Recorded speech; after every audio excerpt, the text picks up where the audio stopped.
आज की कहानी आखिरी वॉइस नोट। आदित्य एक फ्रीलांस वीडियो एडिटर था। ज़्यादातर काम रात में करता था क्योंकि उसे सन्नाटा पसंद था। एक दिन उसे एक नया प्रोजेक्ट मिला, एक अनजान क्लाइंट से। इन वॉइस नोट्स को एडिट करके साफ कर दो। साथ में कुछ ऑडियो फाइल्स थी। आदित्य ने हेडफोन लगाया और पहली फाइल चलाई। एक लड़की की आवाज़ थी, थोड़ी कांपती हुई। अगर कोई ये सुन रहा है तो शायद मैं बच नहीं पाऊंगी। आदित्य थोड़ा चौंक गया। ये क्या है? उसने अगली फाइल खोली। कोई मुझे फॉलो कर रहा है। पीछे हल्की कदमों की आवाज़ थी। आदित्य अब पूरी तरह ध्यान से सुन रहा था। मैं घर पहुंच गई हूँ। शायद मैं सुरक्षित हूँ। दरवाज़ा बंद होने की आवाज़ और फिर खामोशी। इस बार आवाज़ और भी डरावनी थी। वो मेरा घर में अंदर आ गया।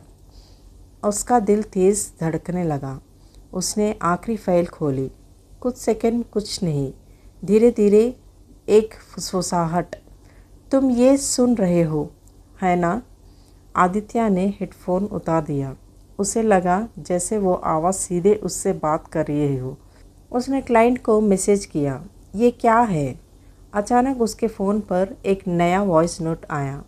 फाइल का नाम था liverecording.wav। आदित्य ने धीरे से प्ले किया। वो आवाज़ उसकी खुद की थी। अगर कोई ये सुन रहा है तो शायद मैं बच नहीं पाऊँगा। आदित्य ने तुरंत अपने कमरे की तरफ देखा। अब शांत था। उसके पीछे एक हल्की आवाज़ आई, अब तुम रिकॉर्डिंग हो चुके हो। अगले दिन आदित्य का सिस्टम चालू था। उसमें एक नया फ़ोल्डर बना था, नेक्स्ट एडिटर। आदित्य के गायब होने के बाद उसका सिस्टम वैसे ही चालू मिला। स्क्रीन पर एक फ़ोल्डर था, नेक्स्ट एडिटर। कुछ दिनों बाद वो सिस्टम कंपनी ने एक नए एडिटर विवेक को दे दिया। विवेक ने सिस्टम चालू किया। वो वही फ़ोल्डर देखा, नेक्स्ट एडिटर।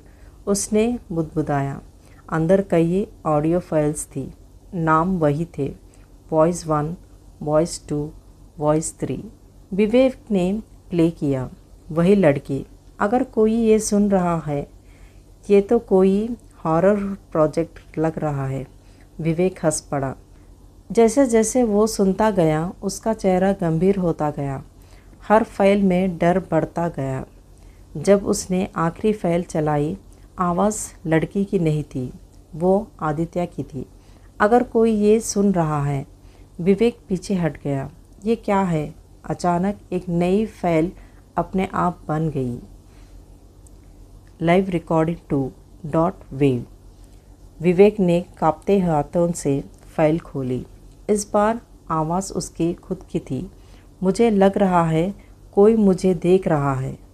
विवेक ने तुरंत कमरे में चारों तरफ देखा। सब सामान्य था।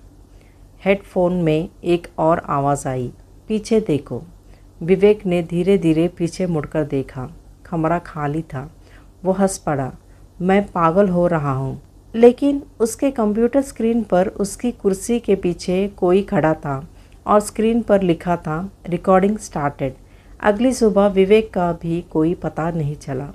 सिस्टम फिर चालू हुआ। अंतिम लाइन, एडिटर नेक्स्ट रेडी। अब 3 लोग गायब हो चुके थे, वो लड़की, आदित्य और विवेक। लेकिन सिस्टम अभी भी चालू थी और फोल्डर नेक्स्ट एडिटर रेडी। इस बार कंपनी में मामला गंभीरता से लिया। उन्होंने एक साइबर इंस्पेक्टर कबीर को बुलाया। कबीर ने सिस्टम को देखा और तुरंत समझ गया ये कोई सामान्य फाइल नहीं है।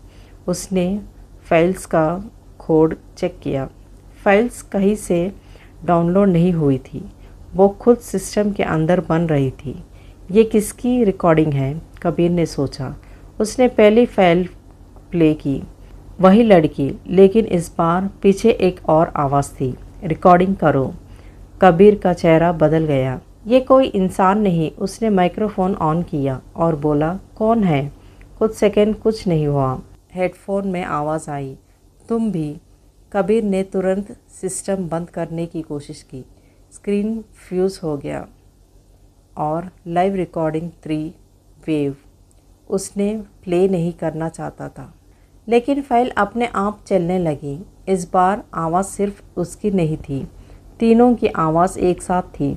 लड़की, आदित्य, विवेक, अब तुम भी हमारे साथ हो। कबीर को समझ आया, ये कोई रिकॉर्डिंग नहीं, ये एक जाल है जो आवाज़ों से इंसान को पकड़ता है। कमरे की लाइट्स बंद हो गई। अगले दिन ऑफिस खाली थी। सिस्टम अभी भी चालू था। अब system updated, voices added. Kabir अब उस कमरे में अकेला नहीं था। हालांकि वहाँ कोई दिखाई नहीं दे रहा था, लेकिन आवाज़ें अब हर जगह थी। कमरे की लाइट्स बंद थी, सिर्फ कंप्यूटर स्क्रीन चल रही थी। Voices added successfully. तुम लोग क्या चाहते हो? उसने कांपते हुए पूछा। हेडफोन में एक साथ कई आवाज़ें गूंजी। हम सुने जाना चाहते हैं। कबीर समझ गया, ये कोई भूत या इंसान नहीं, ये अधूरी आवाज़ें हैं जो कभी पूरी नहीं हुई। हर आवाज़ किसी की आखिरी रिकॉर्डिंग थी। डर, मदद की पुकार, अधूरी बातें।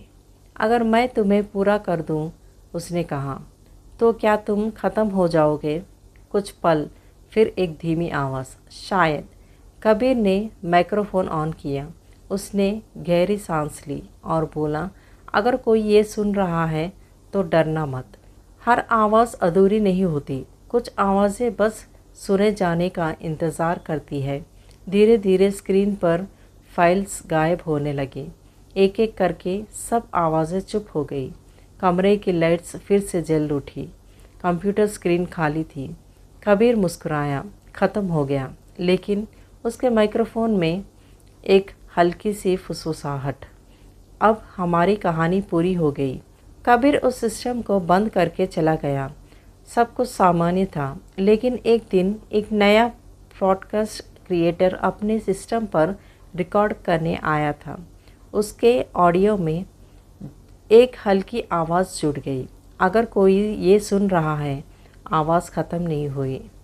वो अब हर रिकॉर्डिंग में है। जहाँ कोई बोलता है, वो सुनती है। कबीर ने सोचा था सब खत्म हो गया। आवाज़ें शांत हो गई थी। सिस्टम साफ हो चुका था और वो अपनी ज़िंदगी में लौट गया। कुछ दिनों तक कोई अजीब घटना नहीं हुई। कबीर ने केस बंद कर दिया। उसने एक नया काम शुरू किया, पॉडकास्ट। अब मैं खुद अपनी आवाज़ रिकॉर्ड करूँगा, उसने सोचा। उसने माइक्रोफोन ऑन किया और बोलना शुरू किया। नमस्कार, मैं हूँ कबीर। हेडफोन में हल्की सी आवाज़ आई, हम भी हैं। कबीर रुक गया। नहीं, ये नहीं हो सकता। उसने रिकॉर्डिंग बंद कर दी, फिर से प्ले की। उसकी आवाज़ के पीछे कई और आवाज़ें बोल रही थी। कबीर का चेहरा सफ़ेद पड़ गया।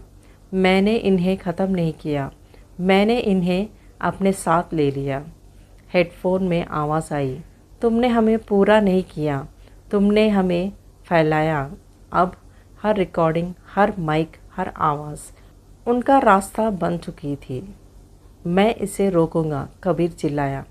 उसने सारे ऑडियो डिलीट किए, माइक तोड़ दिया, सिस्टम बंद कर दिया। कुछ देर के लिए सब शांत हो गया, लेकिन उसके फ़ोन में नोटिफिकेशन आया, नया file, auto recording dot wave. उसने धीरे धीरे प्ले किया। उसमें उसकी खुद की आवाज़ थी, अगर कोई ये सुन रहा है। कुछ महीनों के बाद इंटरनेट पर एक नया ट्रेंड शुरू हुआ, जहां लोगों की रिकॉर्डिंग में अचानक अजीब आवाज़ें आने लगी। कोई समझ नहीं पाया। आवाज़ें अब कहीं बंद नहीं थी, वो हर जगह थी और हर किसी के साथ बोल रही थी। यही इस कहानी का अंत है।